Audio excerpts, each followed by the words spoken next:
انہوں نے ذکر کیا ہے کہ مقتضا بوجہ ضرورت ثابت ہوتا ہے، اور جو چیز بوجہ ضرورت ثابت ہوتی ہے وہ بقدر ضرورت ثابت ہوتی ہے، یعنی اتنی ہی مقدار میں ثابت ہوتی ہے جتنی مقدار میں ضرورت پوری ہو جائے،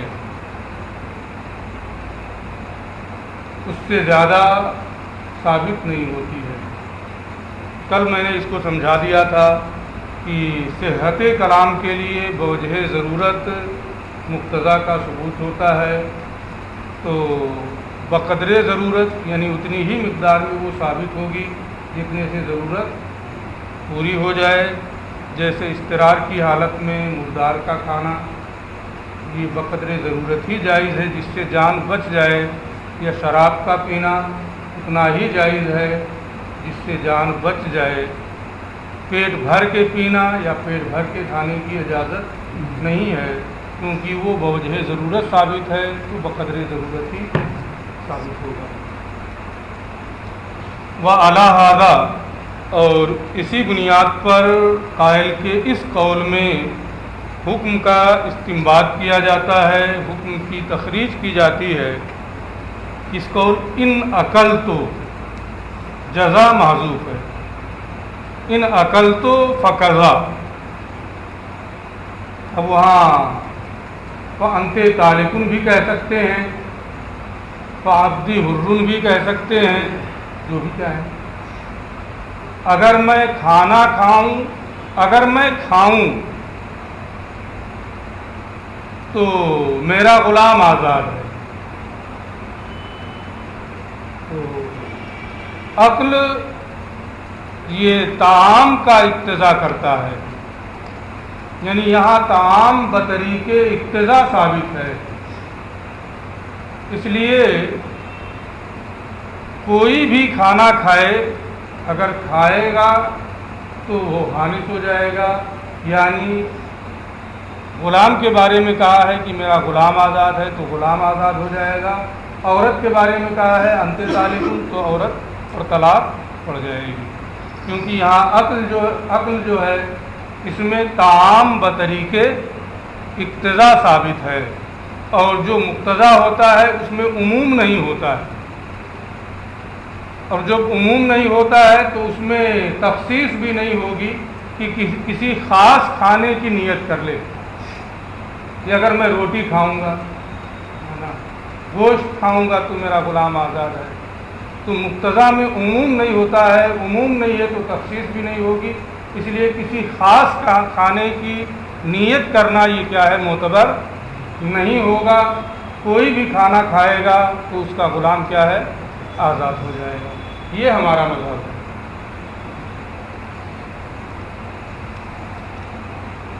ان عقل تو اگر میں کھاؤں تو میرا غلام آزاد ہے، یہ قائل نے کہا وَنَوَا بِهِ طَعَامًا دُونَ طَعَامٍ، اور اپنے اس قول سے اس نے کسی خاص کھانے کی نیت کی، فلاں ڈش کھاؤں گا، فلاں روٹی کھاؤں گا، گیہوں کی، چاول کی، باجرے کی، کسی خاص کھانے کی نیت کی، لا یصح، تو کسی خاص کھانے کی نیت کرنا یہ صحیح نہیں ہے۔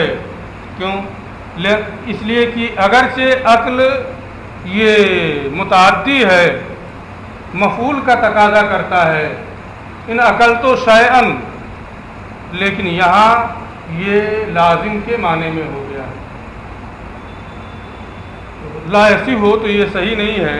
لأن العقل یقتضی طعاما، اس لیے کہ عقل کا جو لفظ یہاں استعمال ہوا ہے یہ طعام کا اقتضا کرتا ہے، اقتضاءً یہاں طعام ثابت ہے، فکانہ ذالک ثابتاً بطریق الاقتضاء، تو طعام بطریق اقتضاء ثابت ہوگا۔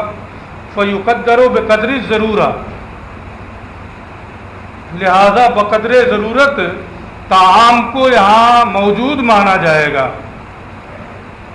والضرورت ترتفع بالفرد المطلق، اور ضرورت فرد مطلق سے پوری ہو جاتی ہے، غیر معین فرد سے پوری ہی ہو جاتی ہے۔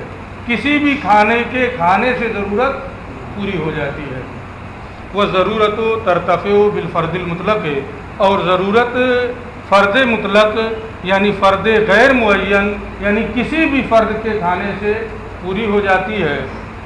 ولا تخصیص فی الفرد المطلق، اور مقتضا میں جو فرد مطلق ہوتا ہے اس میں تخصیص نہیں ہو سکتی ہے کیونکہ عموم نہیں ہے، اور جب عموم نہیں ہے تو تخصیص نہیں ہوگی، اور تخصیص نہیں ہوگی تو کسی خاص کھانے کی نیت کرنا یہ صحیح نہیں ہوگا. ولا تخصیص فی الفرد المطلق، اور اس کلام میں کسی بھی کلام کے فرد مطلق میں تخصیص نہیں ہوتی ہے. لأن التخصیص یعتمد العموم، کیونکہ تخصیص کا اعتماد عموم پر ہوتا ہے، یعنی جب عموم ہوتا ہے تو تخصیص ہوتی ہے، اور مقتضا میں عموم ہے ہی نہیں. جب مقتضا میں عموم نہیں ہے تو وہاں تخصیص کا معنی بھی نہیں ہوگا کہ کسی خاص کھانے کی نیت کر لے. اس لیے ان عقل تو جب اس نے کہا ہے تو یہاں اقتضاءً کیا ہوگا، ان عقل تو طعامً، اگر میں کوئی کھانا کھاؤں تو کسی بھی کھانے کے یہاں طعام یہ بطریق اقتضاء ثابت ہے، اور جو چیز اقتضاءً ثابت ہوتی ہے بقدر ضرورت ثابت ہوتی ہے. اس لیے بقدر ضرورت کی مقدار یہ کہ کوئی بھی کھانا کھا لے غیر معین کھانا تو اس سے وہ حانث ہو جائے گا، یعنی اس کا غلام آزاد ہو جائے گا. ولو کان بعد الدخول، یہ مسئلہ آپ پڑھ چکے ہیں لیکن یہاں اصول الشاسی میں دوبارہ پڑھ رہے ہیں. گزشتہ سال پڑھے ہوں گے قدوری میں. ولو کان بعد الدخول، اگر خلوت صحیحہ کے بعد شوہر نے اپنی بیوی سے کہا اعتدی، تو عدت گزار، تو کنایات کی بحث میں قدوری میں آپ نے پڑھا ہوگا کہ جو طلاق اور غیر طلاق دونوں کا احتمال رکھے، اور جو کنایات طلاق ہیں ان کے بارے میں قدوری ہی میں متن ہی میں صراحت کے ساتھ ہے کہ بعض الفاظ کنایہ وہ ہیں جن سے طلاق رجعی پڑتی ہے، جیسے اعتدی، انت واحدۃ، استبرئی. یہ تین الفاظ کنایہ وہ ہیں جن سے ایک طلاق رجعی پڑتی ہے، اور باقی جو کنایہ کے الفاظ ہیں ان سے ایک طلاق بائن پڑتی ہے. وہاں پر وجہ بھی بتائی جاتی ہے کہ وجہ کیا ہے. وہاں کیا بتایا جاتا ہے ہمیں اب اس سے بحث نہیں ہے، جتنا ہم کو بتانا تھا سمجھانے کے لیے وہ میں نے بتا دیا ہے نا. یاد آیا؟ پڑھا ہے نا. تو ولو قال بعد الدخول، کیا دیکھ رہا ہے؟ نہیں یاد آیا؟ ولو قال بعد الدخول ہے، اور اگر خلوت صحیحہ کے بعد شوہر نے اپنی بیوی سے کہا اعتدی، تو شمار کر، اعتدی نعم اللہ ہے، اللہ کی نعمتوں کو شمار کر. اس کا بھی اس میں احتمال ہے. اعتدل حیض کو شمار کر، عدت کے ایام کو شمار کر، اس کا بھی احتمال ہے. اور عدت کے ایام کا شمار کرنا کب ہوگا؟ جب طلاق دے گا تبھی تو عدت میں بیٹھے گی وہ. تو یہاں طلاق کا بھی اس میں احتمال ہے اور غیر طلاق کا بھی احتمال ہے. لیکن یہاں اعتدی کے ذریعے سے جو طلاق ثابت ہے، جو طلاق یہاں طلاق کا معنی پایا جا رہا ہے، وہ طلاق کا معنی اقتضاءً ہے. حاشیے میں قدوری کے آپ نے دیکھا ہوگا، اس میں ایک لفظ لکھا ہوگا مضمر ہے بعد والے میں، اور ان سب میں لکھا ہے کہ مقتضا ہے. تو اعتدی میں اس کو یہ بتا رہے ہیں ولو قال بعد الدخول ہے، اگر خلوت صحیحہ کے بعد اپنی بیوی سے کہا اعتدی ونوى به الطلاق، اس میں طلاق اور غیر طلاق دونوں کا احتمال ہے. شوہر نے اپنے اس قول سے طلاق کی نیت کی، فیقع الطلاق، تو اقتضاءً یہاں طلاق پڑ جائے گی.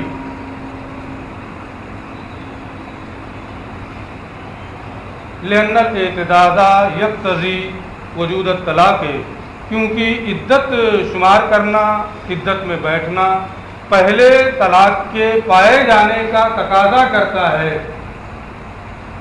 تو طلاق کا جب یہ تقاضا کر رہا ہے تو طلاق کا ثبوت کیسے ہوگا؟ بطریق اقتضا ہوگا.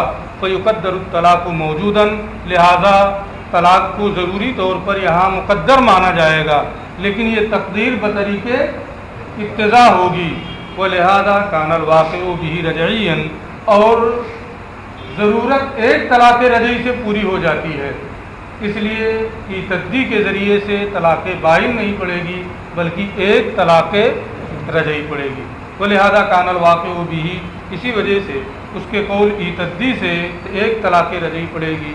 لأن صفت البینونت زائدۃ علی قدر الضرورہ، اس لیے کہ مقدار ضرورت سے بینونت کی جو صفت ہے یہ صفت زائد ہے، اور صفت زائد سے تقیید ہوتی ہے، تخصیص ہو جاتی ہے، اور مقتضا میں تخصیص یہ صحیح ہی نہیں ہے کیونکہ وہاں پر عموم نہیں ہوتا ہے. لأن صفت البینونت زائدۃ علی قدر الضرورت، اس لیے کہ بینونت کی جو صفت ہے، بائن ہونے کی جو صفت ہے، یہ مقدار ضرورت سے زائد ہے. فلا یثبت بطریق الاقتضاء، لہذا اقتضاء کے طریقے پر یہاں بینونت کا ثبوت نہیں ہوگا. اقتضاءً طلاق ثابت ہے، اور جو چیز اقتضاءً ثابت ہوتی ہے بقدر ضرورت ثابت ہوتی ہے، اور یہاں ضرورت ایک طلاق رجعی سے پوری ہو جاتی ہے، لہذا ایک طلاق رجعی پڑے گی.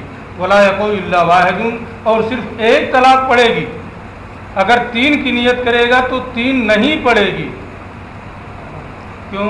اس لیے کہ یہاں مصدر کو بطریق اقتضا ہے نا موجود مانا گیا ہے، اور اس میں 3 کی نیت صحیح نہیں ہے. ولا یقع الا واحد، اور ایک ہی طلاق پڑے گی. اس لیے اسی وجہ سے جو اس سے پہلے ہم ذکر کر چکے ہیں کہ ایک سے زائد جو ہے وہ بقدر ضرورت سے زائد ہے، اس لیے ایک سے زیادہ طلاق ہے.